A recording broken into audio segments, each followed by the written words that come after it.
Veronica helped me with some questions, but I'm thinking I'd like to weave them in, but turn the floor to you first, because we have some questions that we want to ask, but I wanted to, I'm just a facilitator, so after this you forget I'm even here.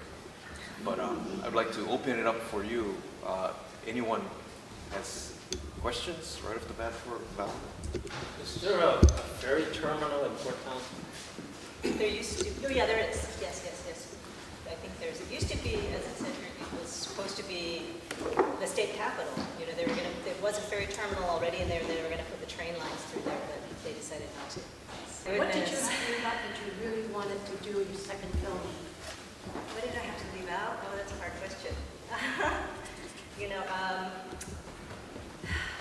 I think I had to leave out more information about how the Chinese gardens were used as that place where people smuggled the Chinese in, because that was really interesting to me. I wanted to put that in there for sure.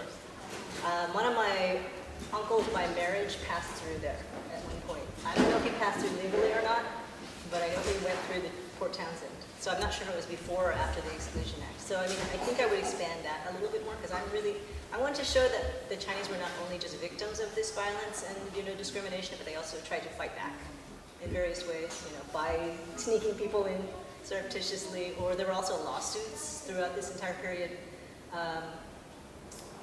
you know, trying to fight against anti-Chinese laws. So legal and extra-legal means. So I think that's interesting too. Two short questions. I was trying to read the text, so something about sub rosa. What is that? Oh, and also, what is taking other people's names? Can you explain that? That's what I was talking about. So sub rosa means, you know, underground. So the Chinese would come in through Canada after the Exclusion Act because they couldn't legally immigrate to the United States for the most part.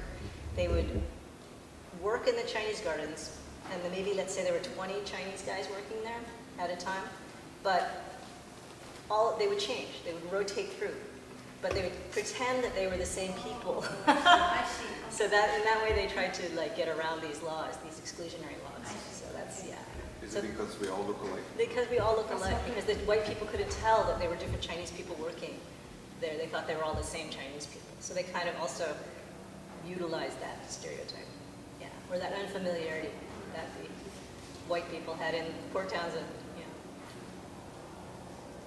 I thought that was funny.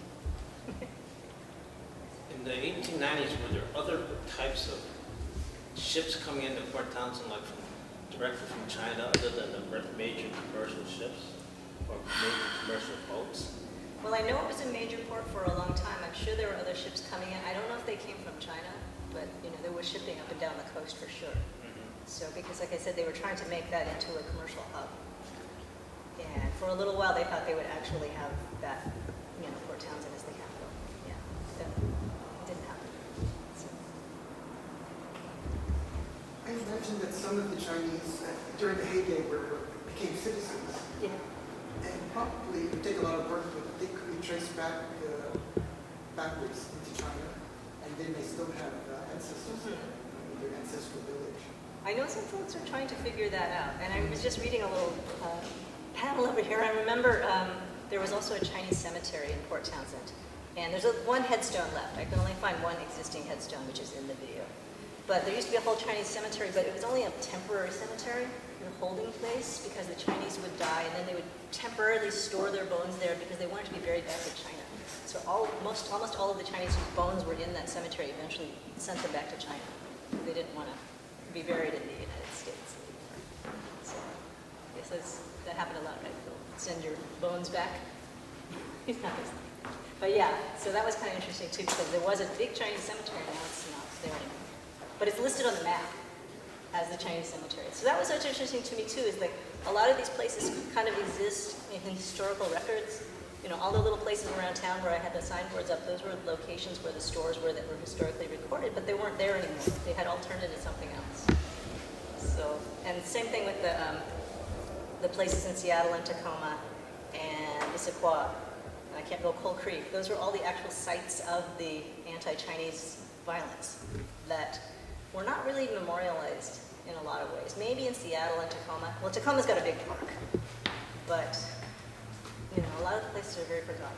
And there's a lot more of them. I think there's something, I want to say more than 150 different documented cases of anti-Chinese violence in that time period. There's a book about it.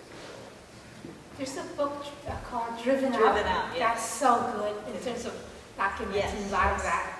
It's hard to read though. I I mean, like difficult to, it's so sad, terrible. Yeah. Yeah. It's really Including interesting. lynching in the LA area. Yes. Yeah. Yeah. I'm going to show the movie in LA on the anniversary of that event this year. I think it's October 24th. Yeah, it's terrible. There was a question in the back. I'm just curious, before the Exclusion Act, how many Chinese were in Washington? In Washington State? Yes. My research did not extend that far, I'm afraid. But I'm sure there were many in Tacoma and Seattle, the main areas. I want to say at least a couple thousand in Seattle. And then there were some in Pullman and, you know, the east part, because they worked on the railroad, they worked on the mines, they were farmers and stuff. So it wasn't a small number, it wasn't huge, but there was enough that the general populace felt threatened enough to want to legislate against them and, you know, chase them out. So I guess what I was told is after the Civil War, which ended, what, in 1860 something? After the Civil War, there was a big depression, economic depression. And so the Chinese were sort of the scapegoat for that. It's like they're coming here and taking our jobs, which to me sounded almost exactly like what was being said about Latino immigrants, you know, recently. So that's why I wanted to put that little bit in there where Colleen pointed that out, those parallels. It's the same kind of scapegoating immigrants when there's an economic problem in the country. So, I'd like to acknowledge the San Francisco State students here. yay, thank you for coming. Any questions from the state students? No shame. You give them bonus points? Extra I'll credit? think about it. Do you have questions? Oh, I have a lot. Oh. I have a question. How long did it take you to research before you started filming? Well, yeah, that's a funny question because I started researching this in the late 90s, but I didn't work on it continuously because I had 2 kids in 2000 and 2003. So there was a bit of a 10-year gap where I didn't work on it. So I was there, probably I think in 97-ish, 96, and I was there for a month on a residency, which is when I found the original Chinese gardens. I was walking around in Port Townsend and I came across this plaque, which you see in the film, but you can't really tell. The plaque said at one time, this is the Chinese gardens. This is where the Chinese raised vegetables to sell in Port Townsend. And at that time, I looked around and there were no Chinese people. there was no gardens, certainly. No vegetables of any sort. It was just in the middle of that field that you saw. Now, since then, I think within the past 5 years, that plaque has been stolen because it was bronze, you know, so it's metal, so it was worth money. So, but after I found that, then I started to do about a month's worth of research at the Historical Society in Port Townsend, which had a lot of information. So, and they've done displays up there and shows and so forth about the Chinese community up there as well. And then I, you know, put it aside for many years to raise my kid. And then I started again working on it 2010. Then we actually went up and shot. So that was pretty quick. That process was about a year. So, you know, not a huge amount of research, a lot of intensive research, I guess you would say. So, but it wasn't a long period of time, relatively speaking, even though it was many years from when I started working on it to when I finished it. Your reference to the current immigration problems is really interesting. Have you considered what happened to Black Americans? They also had their own towns and got burned down Yes. and driven out. Yeah. Bringing out that parallel in the longer film. Yeah, It that's really good. opened up. Yeah, there was a lot of history of unfortunate racial violence in this country, which, yeah, I mean, some of the stories have been told and some are less well known, and it's still going on. Francis. I was wondering if you could talk a little bit about your documentary film style, how you were trying to tell the story, and how you were doing it in the film. That's a good point. Okay, so you know there's a lot of words, right, in this one, and sort of the split screen thing and everything. And I think what I was maybe not consciously emulating, but I think think is, now that I have thought about it a bit, is the way that we often multitask when we're perceiving media. You know, you'll be on your computer and maybe talking on the phone or doing something else or whatever. So you have a lot of different things going on at once. A lot of the information we get now is text-based, email, texting, Facebook, whatever, especially for younger people. And after I made the movie, I realized that that may be one of the reasons why there are so many words, written words. I don't really talk on the phone very much. You know, I'm always just typing. And so I kind of wanted to, I guess that's where that comes from. Also, I think having the different screens up there at the same time, I wanted to, you know, get away from the idea that there's only one truth. You know, this is not a factual or, you know, necessarily historically completely accurate. It's more interpretive. Documentaries in themselves are not in any way objective. There's always a point of view, one way or the other.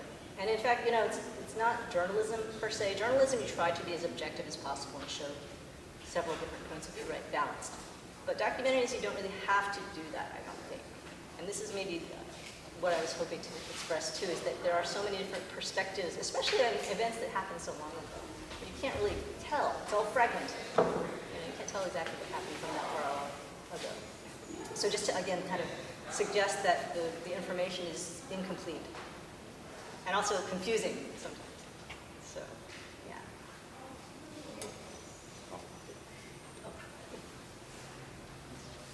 Yes? A lot of new immigrants are not aware of the history that our Yes. forefathers went through. Is there any thought of translating it into Chinese? Ah, that's a good point. No, but I should, huh? Yeah, put some subtitles on there. More subtitles. Oh. That's true. I've shown this a couple times where there have been students who are like from China or Hong Kong, right? And they're just like, I can't believe this happened. When did this happen to Chinese people? You know, they don't really have that perception or perspective that folks who are more familiar with Chinese American history have. So that's, yeah, that's a good point because, you know, I don't think, I mean, everybody thinks Chinese are sort of the model minority, right? That we're all just successful and we get good grades. And not always, yeah. Yeah. Well, I was wondering what, in terms of the storytelling style, whether you were thinking of kind of a crime site.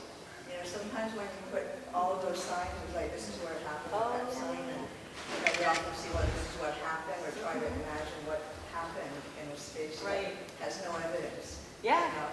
And so I thought that was part of the style, you know, and I like that, you know, just trying to point to question or to really discover.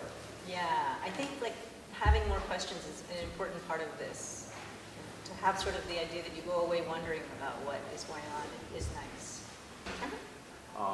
So you said you started the project back in the 90s, and you had to put it on hold because you have 2 kids. But what sustained you?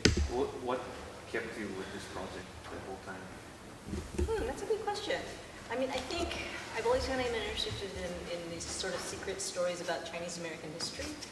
And, you know, they're not necessarily secret to us here in San Francisco because we're pretty well informed, right? We know a lot of this stuff. I think for the general public, a lot of times that is really forgotten or not as well known. So, you know, it's just another little interesting, tiny little slice of history that I wanted to expose.